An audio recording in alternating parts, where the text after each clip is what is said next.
Sa wakas guys, dumating na yung in-order natin na battery ng ating Infinix Hot 20 Play. Ito yung ating replacement kasi nga yung ating cellphone ay lagi ng low bat.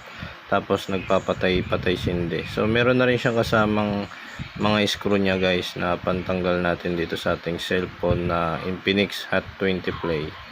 Ayan guys oh. So dito mura-mura lang yung pagkabili ko dito sa battery. So ayan oh, halos parehas sila ng adapter niya. So nakita nyo naman yung luma kong battery.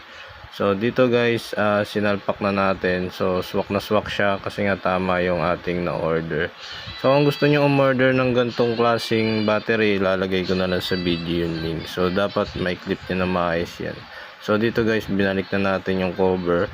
At ito na guys, so gumana na yung ating cellphone. Nagagamit na rin ng aking anak yung cellphone na laging low bat.